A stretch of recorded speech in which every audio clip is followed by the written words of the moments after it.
All right, it is just after 9. We're getting ready to board the Sunset Limited, pulling in behind me. We're getting excited to head over to New Orleans.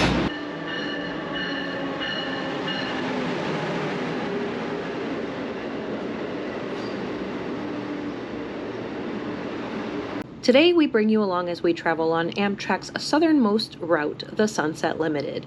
We will travel 1,995 miles from the California mountains through the night as we make our way east into the southwestern deserts.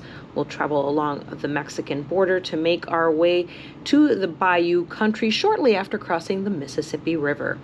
We complete our journey through California, Arizona, New Mexico, Texas, and finally arriving into Louisiana on day 3. Our journey begins at night as we board the train near bedtime, so our beds are already made for us. We hop into bed and we are ready to leave California. We will start our journey on day 2 as we wake up for our first fresh air break in Arizona. Now, the Sunset Limited is the oldest continuously running named train in the U.S. It has been running since 1894. It crosses the Continental Divide, the Rio Grande, as well as the Mississippi River. There are many sights to see along the way, but our first stop is in Tucson, Arizona for our fresh air break. Okay, we stopped for our first fresh air break. We are here in Tucson, Arizona. You can see the train here behind me. We haven't had breakfast yet, but I do apologize because I was so rude and didn't even say goodnight to you last night. So we got on the train at 10 p.m. as we mentioned earlier, and basically we were ready for bed. So we just went back right to bed about 11 o'clock. So we didn't say goodnight to you. But anyways, here we are. Happy morning to you. We're gonna head to breakfast after we get our legs stretched out here in Tucson, Arizona. The Sunset Limited has traditional dining, so we are excited to order our favorite breakfast. The railroad French toast with a side of bacon is my favorite. It is served with fresh fruit on top as well as whipped cream. It is always a tasty treat, and it has yet to let me down. Now, Rob's choice, he chooses the scrambled eggs, sausage, potatoes, and a croissant. We sit and enjoy the views of the desert in Arizona as we eat our breakfast. Now we're going to show you guys around the train, starting with our room. So we've got 2 seats here and they are facing each other. So you've got the window in the middle and the 2 seats are across from one another. You've got the table here in the middle. You can pull that out if you want to get some work done. It does have some flaps that fold out as well. Now on my seat, we'll start here. There is only one outlet in the Superliner Roomette, so we always carry this one with his absolute favorite.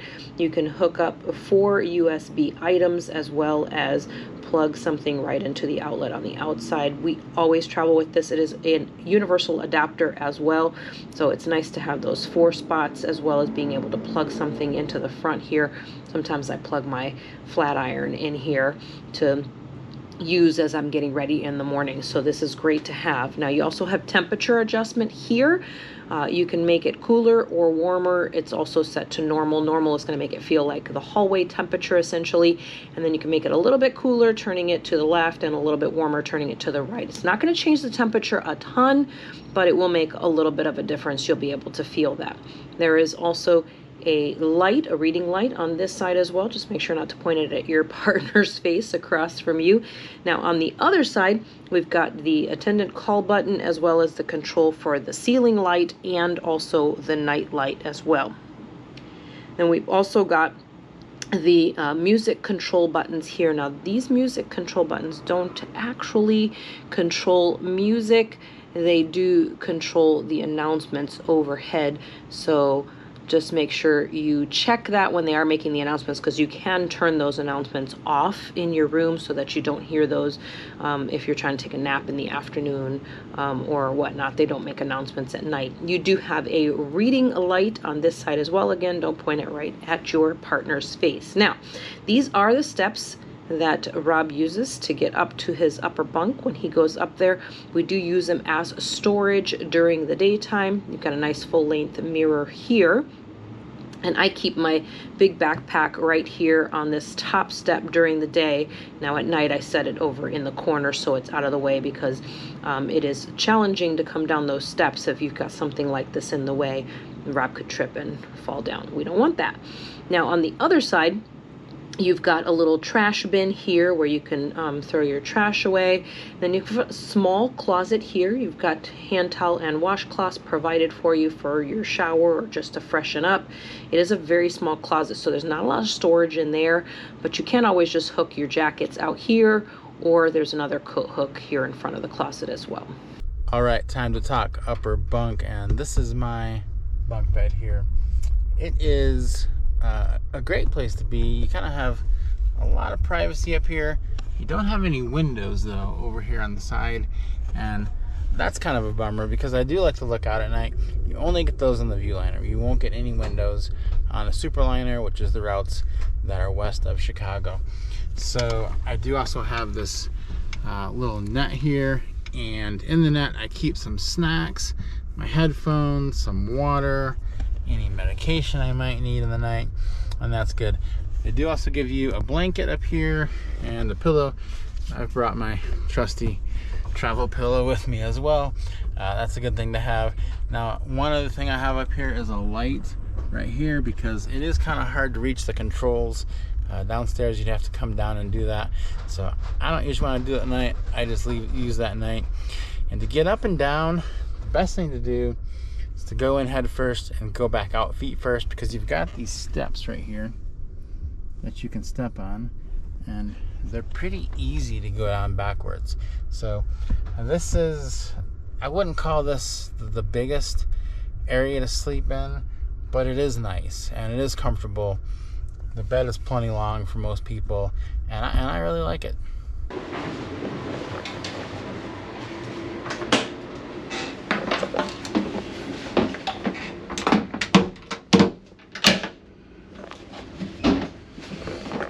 Alright, once you get in the bathroom, all you have to do is slide that little handle and the light will light up. That lets you know you're locked in. And this is a Superliner 1, I believe, and it has the nicer bathrooms than the Superliner 2.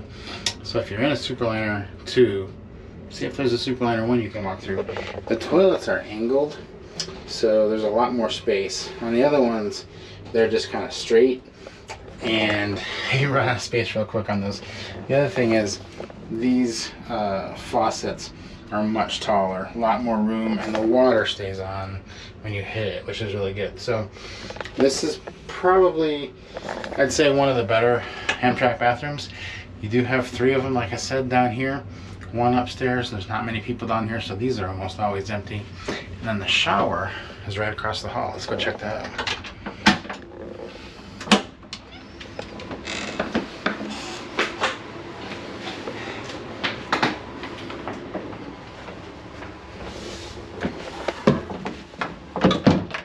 Same deal in here. You're just gonna slide that lock, light comes on, and you do have a place for dirty towels, so no one has showered today. Have all these towels that you can put there, and kind of a seat to sit on, and then a pretty big shower, actually.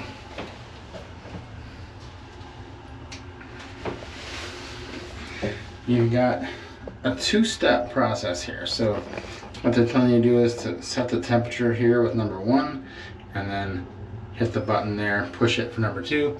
You do that, the water's gonna come out right there. So I'm gonna hop out before I accidentally do that, because I don't want to take a shower right now. And that's a shower in Amtrak. A lot of people ask if you have to wait, or you have to pay, or if there's a time limit. Showers are free, there is no time limit. And quite honestly, in all the Amtrak rides I've ever taken, I've never seen anyone take a shower.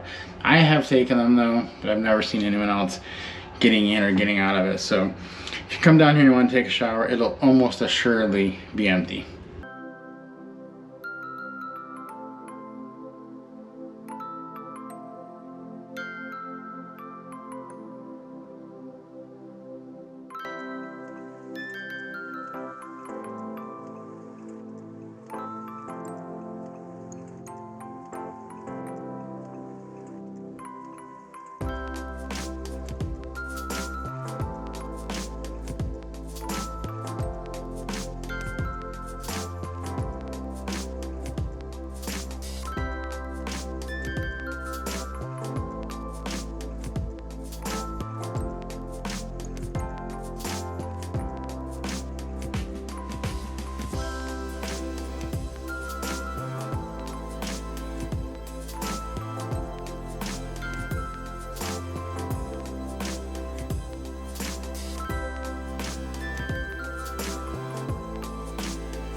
For lunch, we opted to eat in our room, and we did decide to mix things up a little bit by picking one item from the children's menu, which is the hot dog and the hamburger, and then we just split both of them and sat in our room and ate as we watched the views of the desert.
We have stopped in El Paso, and it is warm here, a little over 90 degrees.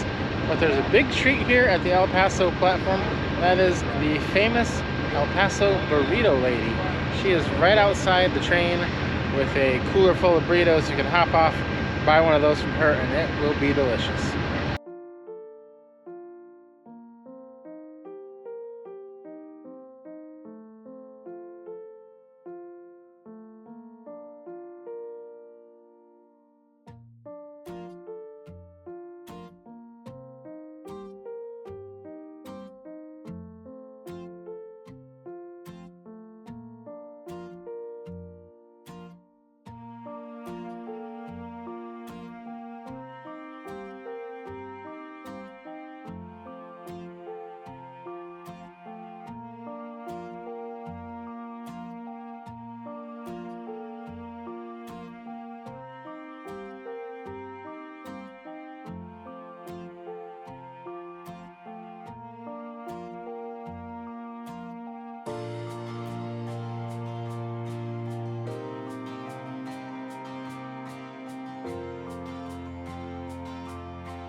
And again, for those passengers that wish to step off for a quick smoke, you can do so. However, we do ask you please do not smoke in front of the doors. Also, for those passengers that wish to step off to stretch your legs, you can do that as well. We are running on time, so that means we can't leave the station until scheduled departure time, and that is 12:10. So, for those that feel like being risk takers, if you feel like you want to wander away from the train, you can do that. However, that is your choice, and please be back by the train by 12 o'clock.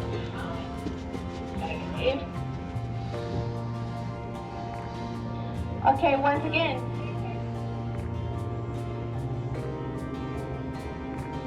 Once again, for those passengers that wish to wander away from the train, please be back by 12 o'clock. We will depart on time, and if you're not back by then, we will be leaving you behind. We have stopped here in Houston for a rather long break. Got about an hour and 20 minutes. But as you can see, it has been and is still raining pretty heavily, so we're just kind of camped under this awning here in Houston. Not much we can go do, but we've been hanging out with our room attendant, Dee, and talking to him and having a good time. Okay, so as you guys know, we ride a lot of Amtrak trains, so we get a ton of train sleeper car attendants, and this time around we got a special treatment, really incredible and over the top. And I have to share this with you guys. Daryl, will you come here? This is Daryl, and if you are on the Sunset Limited and you see this face, you are in for a treat, because Daryl did the most incredible introduction announcement, which I thought was amazing. I thought for like first-time riders too, and those of us who are seasoned, just a reminder of several things. And his service has been just over the top. When he tells you in his introduction announcement that you're his guest, you are 100% his guest. That's how you treat people, and I love that. Thank you so much. Thank you we very really much. appreciate riding with you. Thank you very much, and it was a pleasure having you as my Thank guest. you. And see, that's exactly how he treats you. So if you're riding the Sunset Limited, even if you're not, you should get on the Sunset Limited so that you can get him and you can be in his car, because you are going to have a great time.